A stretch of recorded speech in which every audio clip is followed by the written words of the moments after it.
All right, guys, the projector's warming up. I'm going to go ahead and start talking just a little bit. If the bulb goes out at any point today, the new one's been ordered, but if the bulb goes out, I'll just start writing on the board.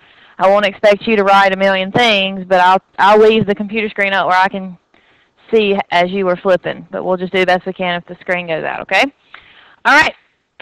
We have made it to the small intestine, right? That's kind of where we stopped last time. That means so far we have talked about ingestion, right? Putting the food in the mouth. What happens to our food in the mouth? We turn it into a bolus. We do that by mechanically digesting our food. And what mechanical digestion happens in the mouth? Mastication, which is the proper name for chewing. Okay? To chew, we need, of course, muscles around our mouth, but what we talked about in here, the important things we need while we chew are our teeth and our tongue, right? We talked about the structure of teeth. Teeth have several layers. We have enamel on the outside, dentin in the middle, cementum, really hard, holding it to the periodontal ligament. Okay, so it's all important things we talked about. Does any chemical digestion occur in the mouth? Digestion of sugars. Very good. Okay, and today we'll learn a little bit more about the enzymes and how that works. Yes, ma'am? Mastication. Mastication. And that's why, if you remember from A&P1, we learned the main muscle for chewing is the masseter, and that's why it's named that, because it's important for mastication. Okay? All right? So after we finished with our food in our mouth, we've chewed it, we started chemically digesting our sugar, we swallowed. And there were two important parts to the swallowing process. What's the proper name for swallowing? Oh. Deglutition. Good. It's a weird name, right? So we talked about the two parts of deglutition. The first part was the buccal phase. That was the part you control. It's voluntary. You decide when you want to swallow your food, right? We all know that. It doesn't just magically start going down our throat. We have to decide when we want to swallow. After the buccal phase, in the pharyngeal esophageal phase, your brain takes over and it becomes an involuntary function, right? Why does your brain take over? Because during that part of the swallowing process, you cannot breathe. So that's why your brain takes over. You can't breathe because as you swallow, the uvula comes up to close off the nasal cavity, make sure your food doesn't go up your nose, and the epiglottis goes down, right, covering the trachea to make sure your food doesn't go into your respiratory system. Okay? After our food goes through the pharynx, it's now in our esophagus. What moves the food through your esophagus? The smooth muscles, right? The circular and the longitudinal muscles. And the function is the process is peristalsis, which I think I've got a little bit later in the lecture exactly how that works. But we've already talked about that. We squeeze like we would squeeze a tube of toothpaste, just constantly moving that food through the esophagus. Does it just rapidly move through your esophagus? No, it's a slow process. Takes at least an hour for your food to get from the top of your esophagus down to your stomach. We talked a little bit about that's why you're supposed to eat slow. That's why you feel like crap after you've eaten really fast, because not only is your stomach full, by the time it tells your brain, your esophagus is full too. Okay?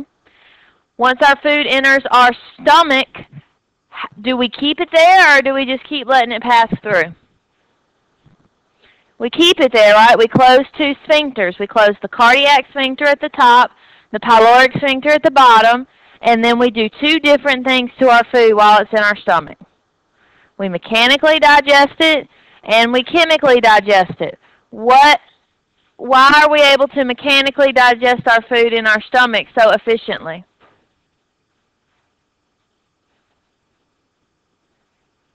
Because of the third muscle layer. Very good. And that's our oblique layer of muscle in our stomach. Allows us to really shake our food around when it's inside of our stomach. Okay? What type of chemical digestion do we do in our stomach? Digest proteins. Very good. And this is one of the last things we talked about in our last class In our stomach, we have several very specialized cells that secrete things to help us with the chemical digestion. Okay? We have parietal cells that secrete hydrochloric acid. And what's the pH of that? 1 to 2, very, very low. Okay? And that's going to be important as we talk about the enzymes and how they work today. Okay? So we have that acid. Chief cells secrete our enzyme that digests our protein. We have mucus cells that secrete mucus. Why do we need the mucus in our stomach? We don't have to move it in there. We got all the muscles shaking it around. We got lots of liquid. That's not what the mucus is for in the stomach. For a coating of the stomach. Why are we trying to make a lining to protect our stomach? From the acid. Remember, if our acid leaks out of our stomach and comes up in our esophagus, we all agreed that that hurt, right? That's heartburn. That's acid reflux. So we got that nice, real basic, meaning high pH mucus layer in our stomach to protect our stomach from the acid. The other type of cells in the stomach, the enteroendocrine cells, secrete hormones. And what is the two important jobs that different hormones have in our stomach? Hunger and full. I need one hormone to tell me that I'm hungry. When do we secrete the hormone that tells you you're hungry? When your stomach's empty or when your stomach's full? When your stomach's empty. That's when you're hungry. Your body doesn't know if you ate an hour ago or if you ate 6 hours ago.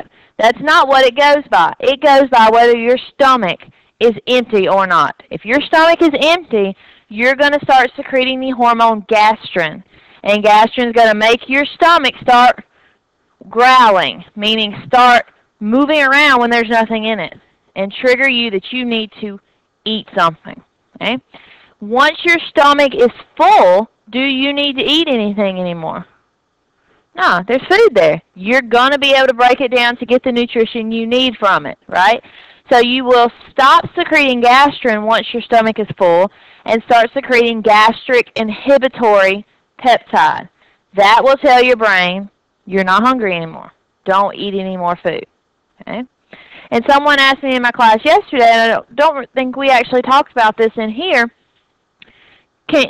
does your hormone give up in your stomach? Meaning, have you ever been hungry, stomach's growling, you start thinking, I'm hungry, and then you didn't have time to eat? Do you just stay horribly hungry the whole time? Your stomach does kind of give up for a minute, but doesn't it remind you a little later that you are hungry? And usually that second time your body tells you you're hungry, it's a little more intense. You kind of get a little lightheaded, right? So the gastrin is not one of those hormones that's going to be just secreted non-stop, full force. You better eat or I'm not going to leave you alone. It's secreted and tells you, you know, I'm hungry. You need to eat something. If you ignore it, it will quit, but it's going to come back a little bit mad at you if you never eat anything. Okay? So that's pretty much where we stopped last time. All right? And we're ready to look at what happens in our intestines. Okay? So we're ready for the food, but we don't call it food anymore. What do we call it now? Chyme, right? What is the state of chyme? Does it still look like food? It's pure liquid at that point. It's a mixture of acid and the liquid of your food where you have broken it down into the big pieces into little pieces. Okay, make sure I don't skip anything. Now, I'm not going to go over all of this right now, but this is something you should put kind of a little star by. This is a figure from your textbook I'm going to refer back to in a minute. This tells you how all your hormones work together. And we're not quite finished talking about all the hormones, but that's a really good figure for you guys to go back and refer to. It's figure 2320. If you don't have your notes printed out, okay? And again, we've talked about all of this. It's just different figures. This is your stomach moving around. Shows you it just takes the liquid, lets your liquid move all around in your stomach, really breaks that chyme down. Your food's going to stay in your stomach 3 to 4 hours. Now we're ready to look at the pyloric sphincter opening up, letting the food out, okay? Do you think your stomach just opens up and all the chyme rushes into your small intestine at once? No, because we wouldn't be able to do anything very efficiently with our food if we just dumped all that chyme into our small intestine at once, right? So what's going to happen is your pyloric sphincter will open up just a little bit, let one little bit of food squirt out into your stomach, okay? Into your small intestine. Then it'll open up again, let another little bit of chyme squirt out into your small intestine. What part of the small intestine are we going to be putting this chyme into? The duodenum, right? The very first part. And I had a couple people ask me in lab, how do I know which part of the small intestine you're pointing to, right? The duodenum is just the very first little curve of the small intestine. Then you have about 10 feet of the next part, and then about 10 feet of the next part. Okay, so the duodenum is the part where a lot of stuff's going on, but it's just the first little curve, okay? Just to make that clarification. All right? Now, we said once my stomach is full, I'm going to start secreting gastric inhibitory peptide, right? The moment that that pyloric sphincter opens and starts squirting that food into the small intestine, I'm going to secrete my next hormone, which is cholecystokinin. And that is, it's written right here, cholecystokinin. It's always abbreviated CCK. Okay, so, because that's one word that is generally very hard for people to say, definitely hard for you guys to spell. So that is CCK, cholecystokinin. That is the one we release once we start squirting this food into the small intestine. Okay. Now that our food is in our small intestine, we got to do some more anatomy, because in our small intestine, this is the point when we're going to need, of course, the small intestine because the food is there. We're also going to need the pancreas, the liver, and the gallbladder to do something. Okay? So we got to go through all that anatomy, and then we can look at exactly what's going on in this small intestine. Okay? All right. So first off, anatomy of the small intestine. We've gone over this in lab. We have 3 different parts to our small intestine. First is the duodenum, then the jejunum, then the ileum. If you just cut a body open and somebody pulled out all the intestines and showed it to you, you wouldn't be able to tell the difference between the jejunum and the ileum. Only way you know the difference between them is where they are oriented in the body. One is closer to the beginning of the small intestine, so it's closer to the top part of your abdomen, the superior part. Okay, ileum's closer to the lower part. Right? When you look at this picture, this shows you the only part of the small intestine that is the duodenum. Okay, so just to orient you, this is the liver, gallbladder underneath. This little honeycomb-looking thing is the pancreas. Now, what is missing right here in the picture? Stomach. Yeah, well, spleen's over here too. That's correct. All right. They simply took all of that out so you could see the pancreas. Okay. If you think back to when we dissected our little piggies in lab, right? To find the pancreas, you had to pick up the stomach and move everything out of the way. So that's the only reason they took it out of the picture. So this little hole right here, that is where the pylorus, the bottom part of the stomach, would attach. This little hole right here is where the jejunum would start, and then you have all the little twisty parts of the small intestine. Okay? The reason we show the duodenum in this picture is because of this little hole right here, and there's another little hole right here. Those are extremely important holes in the duodenum. That is where the pancreas and the liver and the gallbladder are going to place secretions, the different things they make, and put it into the digestive system. Okay? So this is where we are going to do almost all of the digestion of our food, and then we're going to, so we can start absorbing the nutrients. So that's really important that you understand this picture, understand all of these structures. Okay?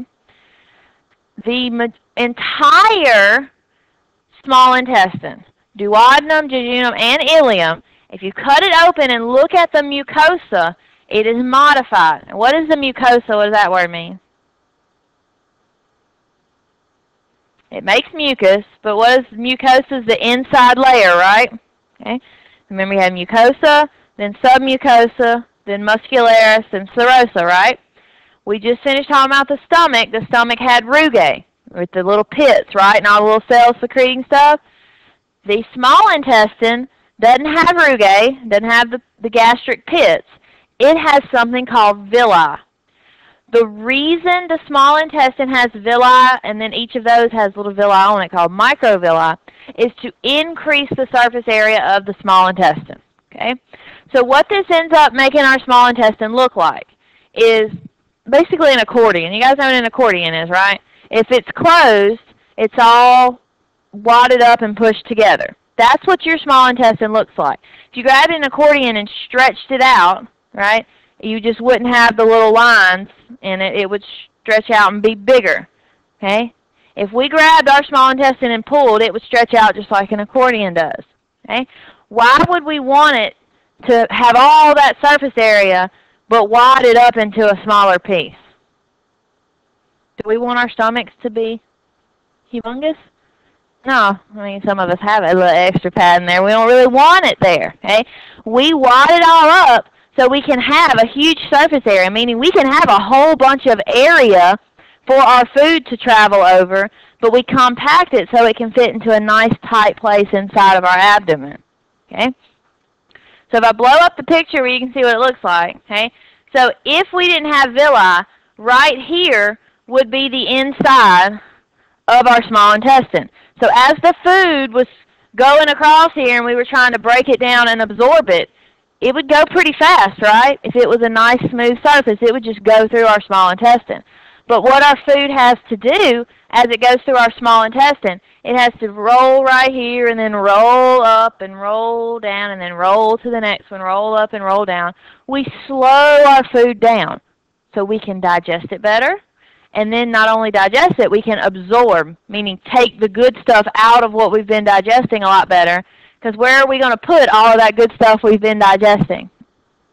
Into our blood, right? Down here in the submucosa, you have all of these blood vessels and also lymphatic vessels where we're going to put the good stuff. Okay? Like, to get just through the small intestine, I couldn't tell you. But from the process of eating to pooping is about 2 days. Through the whole, so probably through the whole small intestine, almost a day. And then you got several, probably at least 12 more hours through the large intestine. Okay? So what you ate this morning, you're not going to see, what day is it, Wednesday? You wouldn't see again until Friday. Okay? And if you want to test that, eat something you can't digest and then look for it. And you think that's funny and gross. People that have children, that's how you know when they get rid of something they weren't supposed to eat that they ate. You just wait for it to come back out. And it generally, if you go to the doctor freaking out, oh my God, my kid ate a penny, what's going to happen? They're going to tell you, well, in about 2 days you're going to see that penny again, and you'll see it shining in their poop. Okay? I'm not telling you to go home and eat a penny, but if you're curious, that's how you could find out. Because everybody's is a little different speed. Some people would see that penny in a day. Some people wouldn't see that penny for a week. Okay? All right?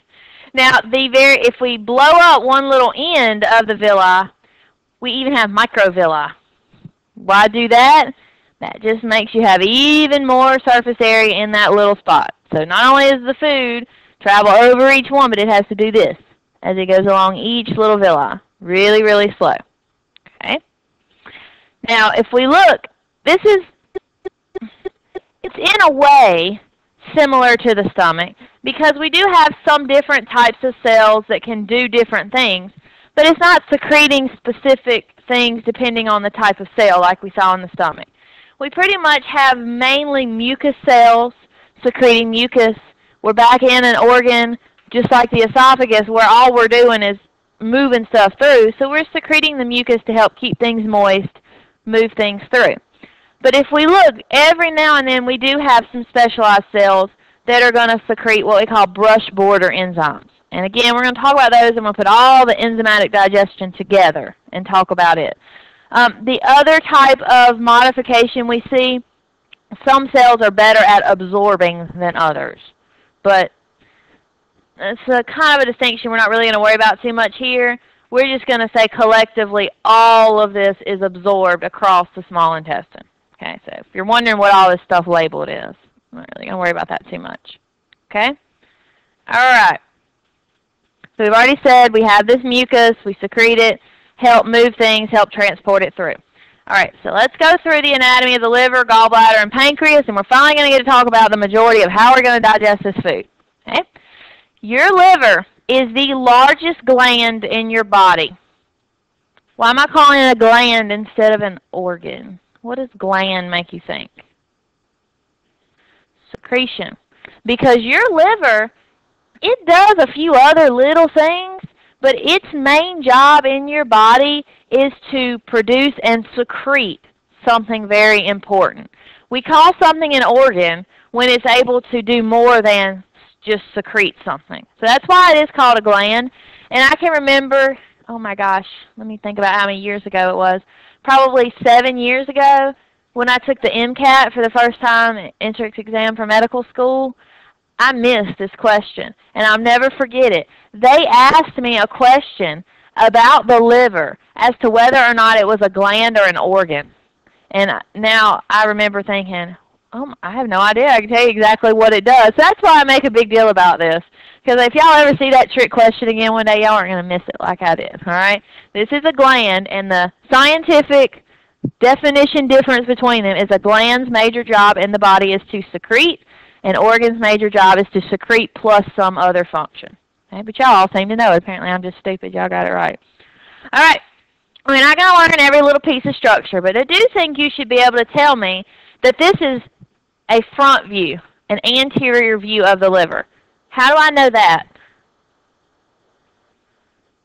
Because you got a bigger portion going down right here on the right. The right lobe of the liver is larger than the left. Why? What's down here in the way? The stomach, the pancreas, all those large organs sit right over here. Okay?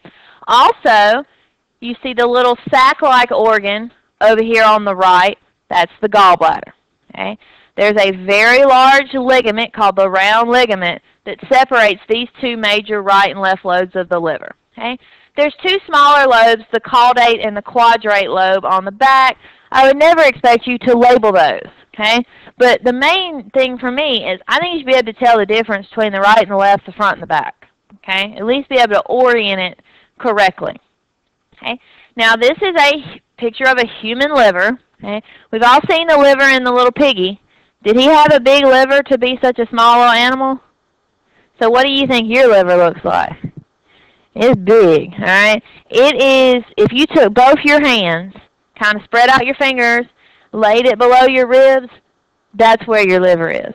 Okay? Your liver is large, okay? Now, if someone has cirrhosis, they're a heavy drinker, the liver actually will shrink and get all shriveled up and nasty looking. If you ever want to see a gross picture, search that on the internet. It's pretty nasty. It turns black. It's really gross.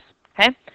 Now, but looking at this real picture, it's kind of hard to see some of the ducts. And a duct is what we use to transport a secretion from one place to the other. So I'm going to kind of go to the cheesy pictures to point all that stuff out. Okay? So with this liver, it's going to have one main job as far as the digestive system is concerned. It's got other stuff, but one main job. The liver makes bile. Okay? And bile is going to be important for the digestion and absorption of our fats. Again, we're going to get to that in a minute. Now, what else do you think the liver is going to do for us? Just guessing. It's got to have something to do with blood. Very good. Why would you know that? Because look at this picture. What color is it? Deep red. In that dead, dissected animal, all the other organs are just kind of blah colored, right? What color was that liver? Brownish red, right? Because its other jobs in the body are all going to be related to blood, breaking down red blood cells, storing parts of your red blood cells, things like that. Okay? But as far as we're concerned, we're worried about the bile. All of the ducts in the liver are called hepatic ducts. Okay? And I'm going to flip back and forth between pictures, so y'all just kind of look for a second. Okay? This is what the liver looks like on a microscopic view. Okay? It's turned into these little hexagons, these little six-sided structures. Each one of these has tons of little tiny ducts running through them. We call them bile canaliculi. Y'all remember where y'all seen that word before? In the bone. Good. A canaliculi is just a little bitty channel. Okay, these are just little bitty ducts. Because what's going to happen is each one of these individual little bitty hepatocytes, little liver cells, are going to make bile. And these little green ducts, these bile ducts, are going to form like little channels for all that bile to drain into. They get bigger and bigger. At the side of each one of these little hexagon structures, you have a larger bile duct. Okay?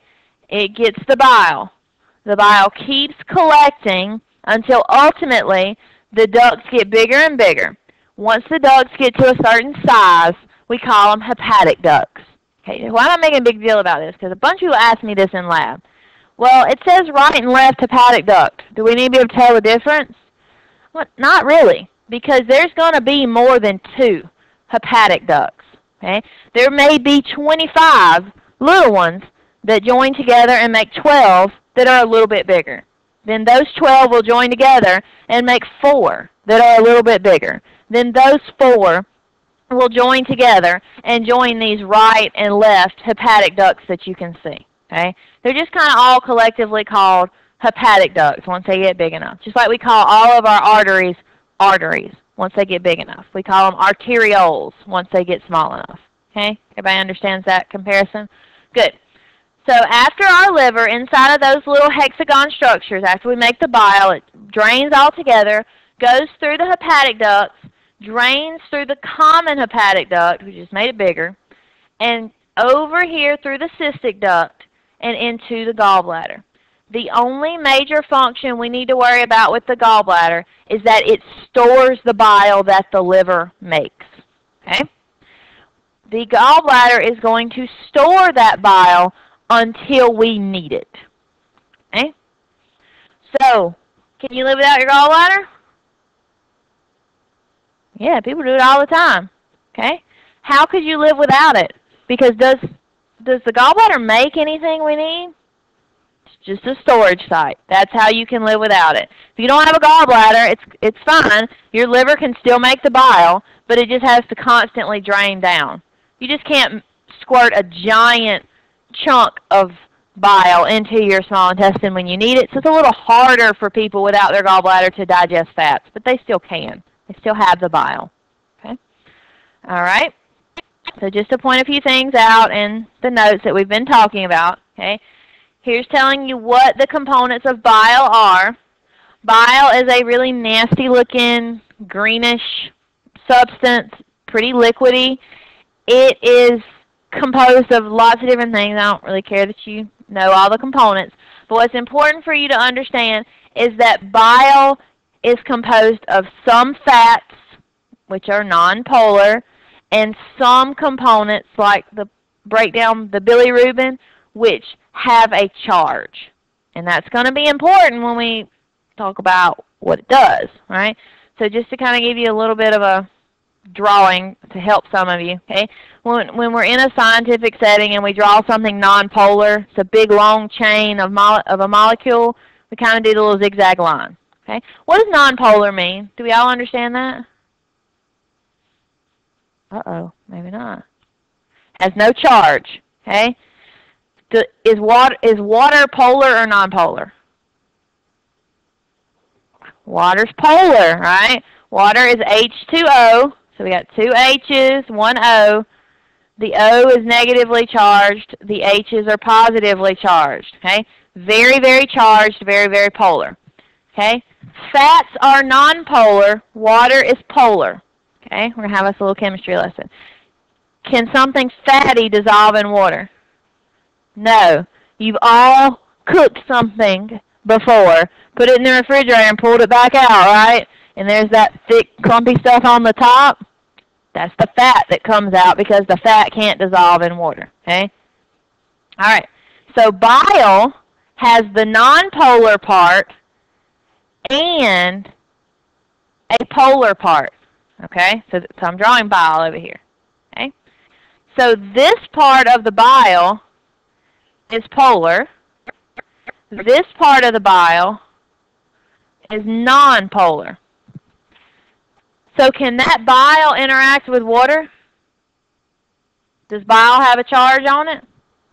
Yes. So one part of the bile can interact with water. The other part of the bile that's nonpolar will interact with something that's nonpolar. And what are we talking about in the digestive system that's nonpolar? Fats. Don't you eat fat? You live in Mississippi? You eat fat. You eat a lot of it. Okay? So this is the part of it that's going to interact with the fat that we eat. This is the part of it that's going to interact with the water, which is basically the liquid part going through. Okay? So that's the stuff I kind of expected you to know. You should have learned this in the little chemistry section in biology. But if you didn't, that's fine. Does that make sense? Difference between polar and nonpolar. In order to be able to dissolve in water, it's got to have a charge. Okay? Fats cannot dissolve in water because they're nonpolar. That makes sense? Okay. So that's what bile looks like. Part of it's nonpolar, part of it's polar. That's all I expect you to understand. Okay? We already talked about the gallbladder. It's a storage site. A little sac sits underneath the liver, stores that bile for us. It's only going to squirt the bile out when we need it. When, do I have that picture again? No, I'll go back. When are we going to need our gallbladder to squirt the bile out into our small intestine? When there's food in the small intestine. That makes sense, right? I don't need to squirt it in there if I don't have any food I need help digesting, right? What hormone did we say we were going to secrete as the food left our stomach and went into the small intestine? CCK. So whenever we release CCK, one of the major jobs of our CCK, the reason we are secreting it, is to tell the gallbladder, go. You need to go. You need to do your thing. You need to secrete the bile into the small intestine. That is one of the major jobs of that hormone, is saying, food's here, you need to secrete the bile. Okay? Does CCK tell the liver to do anything? No. Your liver is continuously functioning, continuously making bile, and just storing it in the gallbladder. Whenever the food gets in the small intestine, you release CCK. CCK tells the gallbladder, secrete the bile. Everybody still with me, right? We're doing this in pieces, and you'll understand why when you see how complex it is. Okay? So now we need to look at the pancreas. The pancreas has been talked about before in this class, right? Anybody remember what we talked about the pancreas for? Hormones. The pancreas was in the very first chapter on endocrine system. The pancreas secretes two hormones. Do you remember what they were? Insulin and glucagon. What were those two hormones responsible for in our body? Regulating blood sugar. Does it make sense that a organ that we use in the digestive system would be involved in the amount of sugar in our blood? Is the digestive system involved in the amount of sugar in your blood? Yes, because that's how we get sugar in our blood. We digest the food and we put it into our blood. Okay? So that should be a connection you can kind of make in your mind. Just for those of you that don't remember, insulin is your hormone that tells you you have sugar in your blood. Glucagon is kind of one of your hungry hormones, tells you there is no sugar in my blood. You need to eat. Okay? Insulin says don't eat. Okay? What we're worried about now is looking at something new, the exocrine function of the pancreas. Okay? And if I flip to a little picture, inside of your pancreas, you have lots of different types of cells, but you have something called acinar cells. These little cells secrete enzymes. And what are enzymes for? Breaking down your food.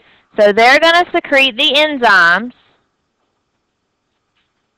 And where do these ducts ultimately go to squirt all these enzymes?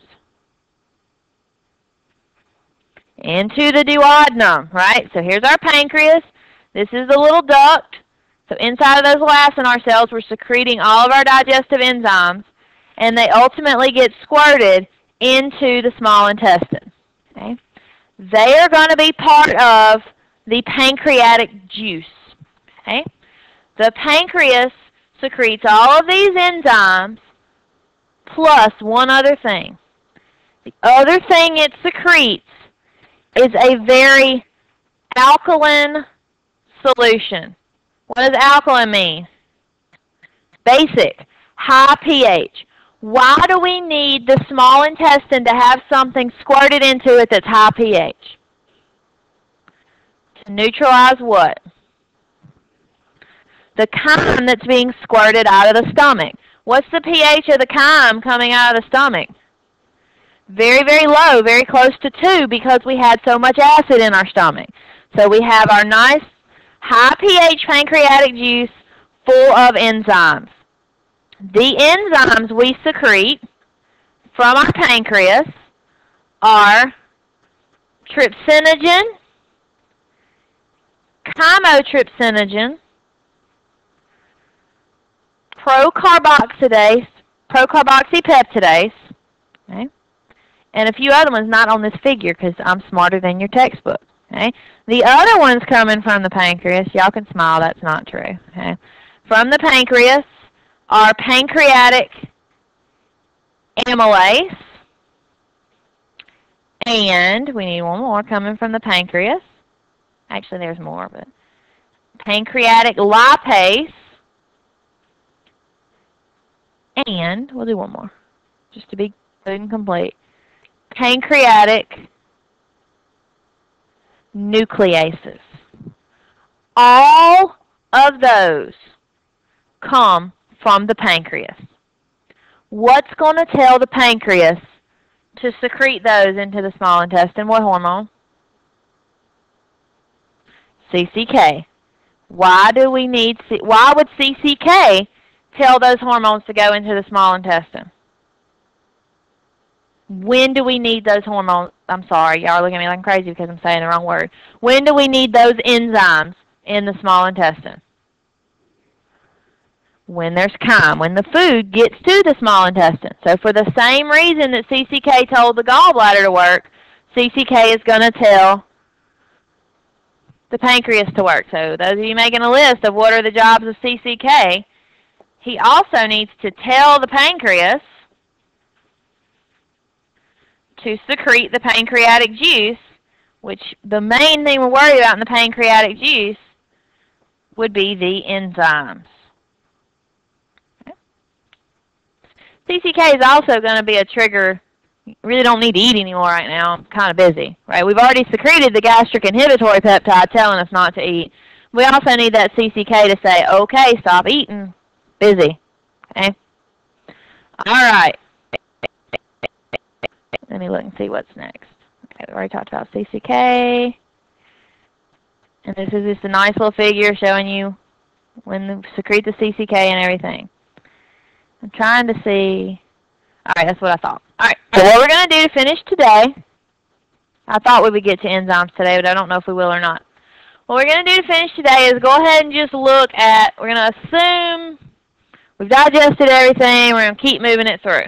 And then at the very end, we're going to have our discussion on exactly how all of these enzymes work. The reason I'm pushing it to the end is because it is in your best interest to know the structure of a fat, the structure of a sugar, the structure of a protein, the structure of DNA and RNA. Because to really understand how we break it down into stuff we can use, you need to know what it looks like. And that's why I've been kind of pushing it off, because I want to make sure you understand everything. You have time to understand that. Okay? So if we just continue and we assume we're ready to keep going with our food has made it all the way through. It's been in the stomach. In the stomach, we were secreting the gastrin. We're really working on that food. Then we said, okay, we're full. Gastric inhibitory peptide. I don't need to eat anymore. Stomach finished working on our food. Stomach started squirting the chyme into the small intestine. That triggered the release of CCK. At that point, CCK goes through our blood, right? Comes down here, says gallbladder, I need bile. Bile is squirted out. Pancreas, I need enzymes. Pancreas secretes all that enzymes, all the pancreatic juice into the small intestine. We're going to assume we understand at this point. We continue, we break down all of our food, we get all the good stuff we can need out of it. The rest of it just continues. How does it continue through the small intestine? Well, we've already talked about peristalsis. Okay? Peristalsis is just how it moves. We squeeze the circular muscle, then the longitudinal muscle. Circular muscle, then the longitudinal muscle. In addition to that, the small intestine has the ability to do one other type of movement called segmentation. Okay? If I segment this room, what would I be doing? Separating it into little regions, right? Okay? When your small intestine does segmentation, one circular muscle will squeeze, then the next circular muscle ahead of it will squeeze. So what's going to happen to the stuff in the middle of those two circular muscles? They can't move, right? They're stuck there for a second. So what if I start shaking them up a little bit? What would I be doing? I'd be mixing it to help break it down. What would I be mixing the food with in my small intestine that we've been talking about if I did segmentation? The enzymes in the bile. Okay? When you wash your clothes, do you just put the detergent in there and then lay the clothes on top of it and just let it sit there? What's your washing machine do? Constantly churning it, mixing it all up, making sure all the soap touches all the clothes, hopefully, right? So when we do segmentation, we're closing off a region of our small intestine, and we say, there's some food here, I need to digest it. And we're shaking it up, making sure all of our enzymes are really mixing, really working on that food. Okay? Remember I mentioned that we have our villi and our microvilli. We have the little brush border enzymes. Your small intestine even makes more enzymes than what the pancreas has already given us as we're doing this segmentation and really shaking everything up. Does that make sense? My washing machine example makes sense? Okay. All right. So which is this a picture of? Peristalsis or segmentation? The big brown clump is what you think it is in the picture. Okay. It's a big piece of poo. This is peristalsis. How do I know it's peristalsis? What am I doing with the big clump of food? I'm squeezing and moving it, right? That's peristalsis. How would I make this picture be segmentation? There wasn't one in your book. Let's say when I get to this point right here, I've decided I need to digest that a little bit more. So I would close off the muscles right here in front of it. While I did that, inside of here, all my little enzymes would say, hey, here we go, we got time. And they'd start really attacking that food, making sure I had digested all of it. Okay? We are going to absorb all that good stuff, and now we're ready for our food, whatever's left over, to hit the large intestine. All right. At this point, the food leaves the ileum, goes to the ileocecal valve, goes into the cecum. The cecum is just this one little part of the large intestine. Okay? All the rest of your large intestine is the colon, and then the very end is the rectum. From here to here is the ascending colon. Here to here, transverse colon. Here to here, descending colon. The little loopy part, you go over, up, and down a little. Sigmoid. The reason it's called sigmoid is because that kind of looks like an S. Okay? And then just the bottom part, very muscular, is the rectum. Very end, the opening to the outside, is the anus. Okay? Once your food leaves the ileum and goes into the cecum, we do not absorb any more nutrition from our food. Okay? We're done with it. If we put it into the cecum, we have decided that's something we can't use anymore. It's a waste product. Okay? But the food, I don't really know the best thing to call it, the waste inside of your cecum is not what it don't look the same in your cecum as it does when it comes out of your anus. So there is still something we need to do to it as we move it through the large intestine. Now I've already told you, Some animals don't have a large intestine like we do, right? Okay? They just poop. They just have a straight colon, and their poo just comes out. How does their poo look different than ours? It's green. I heard that answer. That's true. It is green. What else? It's not formed. That's a very good way of saying it. It's still really liquidy, right? So what do you think we do in our large intestine to make our feces not as liquidy? We pack it together, and what are we going to take out of it? Water. We absorb water. That is the main job of our large intestine, to get the right amount of water out of our feces. And some of you start to grin at me. That's okay. I can stand up here anyway and talk. Does it matter how much water we pull out of it? What's going to happen if I pull too much out? You're going to be constipated. You're going to have a hard time going to the bathroom.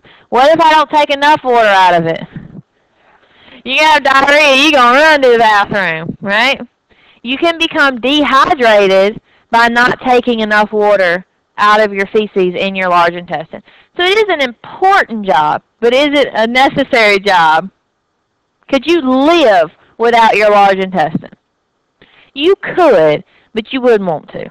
Okay? What's your question? When you take a laxative, there's different ways laxatives work, but most of your laxatives speed the activity of your intestines, so your food goes through so fast that you don't have time to absorb enough water. And so the question is, well, how does it make you go? Because if you take it, generally it's because you got something in there that's dried out and hard, and you're having a hard time getting it out. It builds up so much pressure behind it that it forces that large piece out, and then everything else is going to come out too.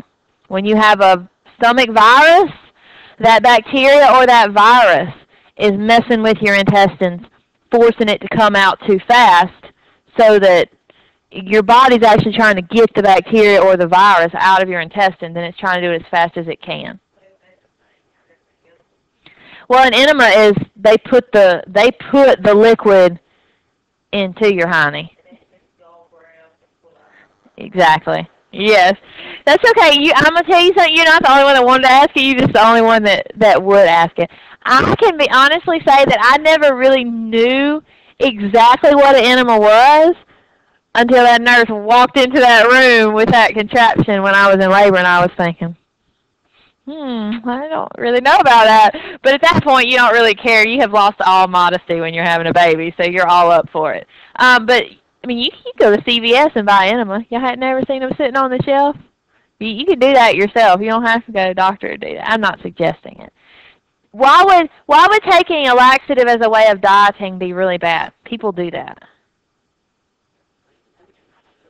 You're losing, not your nutrients, what are you losing?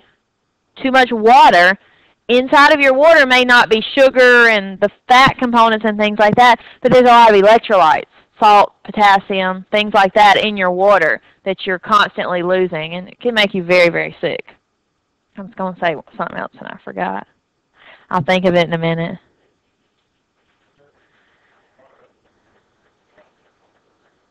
So it's when they do an enema, the tube is like, it's probably less than a foot long. I don't know, any of you nurses or around? Usually I'll have an LPN or something in one of my classes. I mean, it's I don't know. I mean, you can't see what they're doing. But when they walk in there, it's a big beaker full of the solution. It's not just water; it's a salty mixture. And I mean, the tube is fairly long, but they don't put the whole thing in there.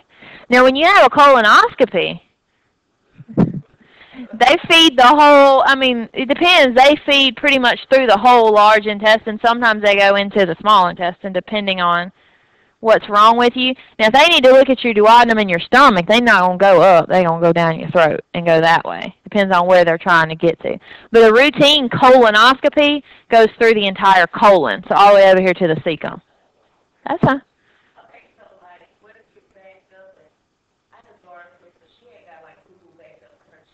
Mm-hmm. Lots of reasons. Most of it is people's muscles do not function correctly in their intestines. People that are chronically constipated, their muscles don't move like they should. Some people also, throughout your large intestine, you have valves which stick out.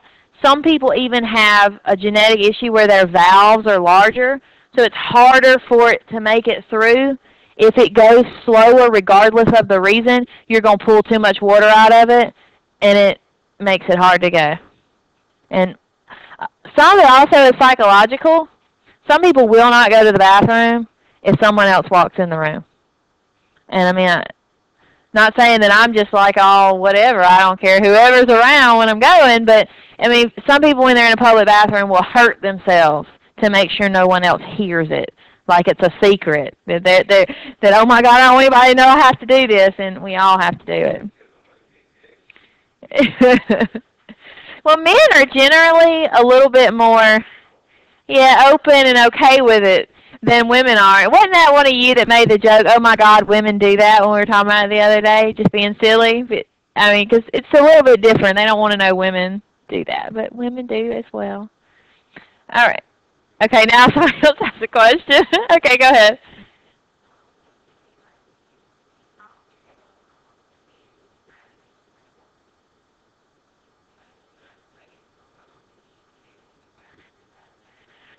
Well, but that goes to your body is still hungry, but your brain is no longer getting the signal. And that's from like we were talking about, you forget you're hungry and then it comes back.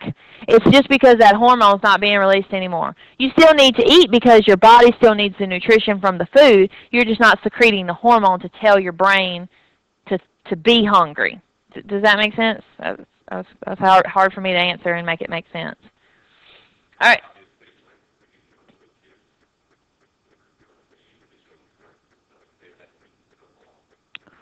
Exactly. People that do not have food, you don't walk around with your stomach growling all the time. Your body will eventually understand that you're not going to get it, so why should I waste time making this hormone?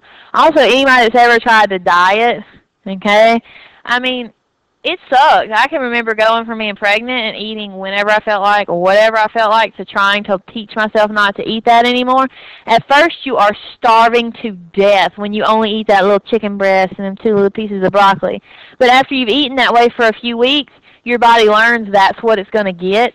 Your stomach does actually doesn't really get smaller, but it will distend and go back to a smaller state, and you get full faster because your stomach's not all stretched out and waiting for this big, massive meal it's expecting to get. And just like you can train yourself to expect food at 10 o'clock at night before you go to bed, and then once you don't do it for a week, if you try to eat at 10 o'clock, you feel sick because you're not used to it anymore. And that's all just your hormones telling your brain when you're hungry and when you're not. You can trick your brain sometimes. But and actually that's the next thing I'm going to talk about. You can only trick your brain to a certain point, right? You have 2 sphincters to hold your poop in, and your TT is the same way, internal and external, okay? External, you control. Internal, your brain controls, okay? That's the difference between having to take a poop and really having to take a poop, okay? When you just kind of feel like you have to go, both sphincters are closed. If you do not go to the bathroom, your brain is eventually going to open the internal sphincter for you and say, you need to go to the bathroom. It's there. And then you open the external sphincter when you go. With pee and poop, if you continue to ignore your brain telling you have to go, guess what your brain's going to do? Your brain is going to knock you out, make you pass out, so that you'll go to the bathroom. And if you've never seen that happen, you've never been around little kids. Little kids will hold it so long that they'll eventually either just go or pass out and go to the bathroom. That does happen. So next time you're thinking, oh my God, how embarrassing, I can't go in that public bathroom and go. It'd be a whole lot more embarrassing if you fell out and went right there than if you went in the bathroom and went, okay? And it used to be funny to me. I watch Chelsea lately every night. That's what I do before I go to bed, generally. Okay, I lay in bed and watch Chelsea lately. And she used to always make jokes about people, adults pooping their pants. I just don't understand. There's no way an adult can poop their pants. And then she did. She got a horrible stomach virus, and it happened to her. So the reason I'm telling you this story is, yeah, she's a comedian. She was making it funny, is don't make fun of people. It can happen. There are bad enough stomach viruses that you can't get to the bathroom. It does happen, and that's where the brain takes over and says, this is coming out whether you want it to or not. So brain can take over. All right, so this picture right here is a picture of the cross-section, someone's anus that is cut. It's not a real picture. It's a diagram, okay? Now, I'm showing you this for two reasons. One reason is to show you this is what those valves look like that I was talking about, that another way to help keeping your feces from just coming out. Slows it down. Make sure you get enough of the water out. Other reason I'm showing this picture, is to show you all of the muscles, okay? So here's the external sphincter. That's the one you control. Internal sphincter, your brain controls. Last reason I show you this is all of these veins that are located at the end of the anus. These are called the hemorrhoidal veins. Do you guys know what a hemorrhoid really is? It's a expanded blood vessel in the anus. Okay? So you can't say, oh my God, it's so gross, I don't have hemorrhoids. Yes, you do. Your hemorrhoids are just not large and exposed from the outside. People can have one hemorrhoid that is enlarged, and it can be inside of the body, and you would never know it was there. Okay? So you could all have one right now and not know it. So a lot of times when women are pregnant, they'll get hemorrhoids. A lot of times when people are overweight, they'll get hemorrhoids. People that are constipated and pushing and straining and trying to go to the bathroom real hard, they will get those blood vessels that will expand. Okay? They can be inside, or they can be down here, and they can be exposed to the outside. Okay? Well, a lot of women get them before labor, and then they just make it worse during labor. They get them before labor because of the pressure of the baby pushing down all the time. And I don't mean to be gross, but it's when you're pregnant, you have to pee every 5 minutes, but it gets hard to go to the bathroom because when women are pregnant, your brain is telling you slow contraction of smooth muscle because your body doesn't want your uterus to contract until it's time.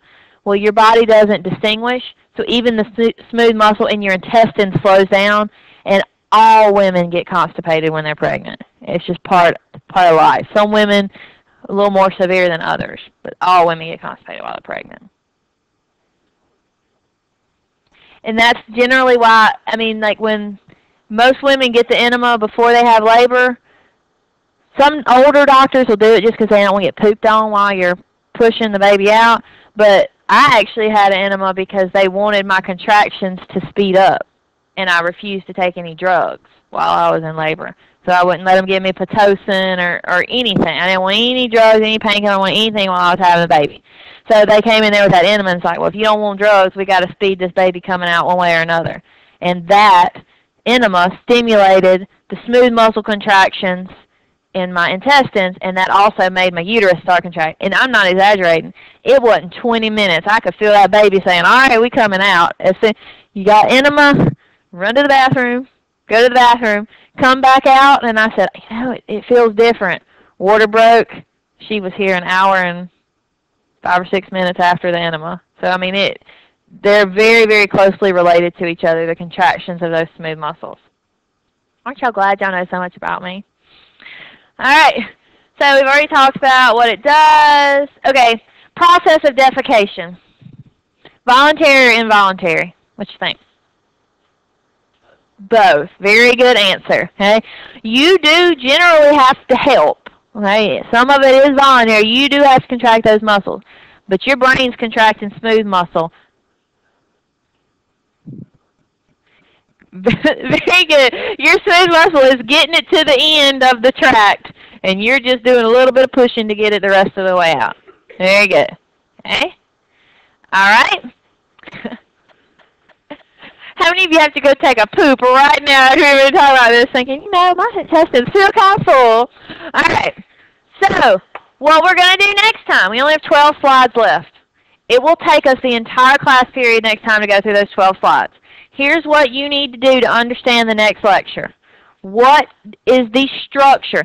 And some of you, I told you to do this for lab, and y'all came in there telling me it's got carbon, hydrogen, and oxygen in it. Well, yes, that's true, but that's true for all of them. I want you to understand how a fat, a sugar, DNA, which is a nucleic acid, and a protein look different, because that's going to help us understand how these enzymes digest them. All we've got left is to look at how the enzymes digest them and how we absorb them and put them into our blood. That's all we've got left.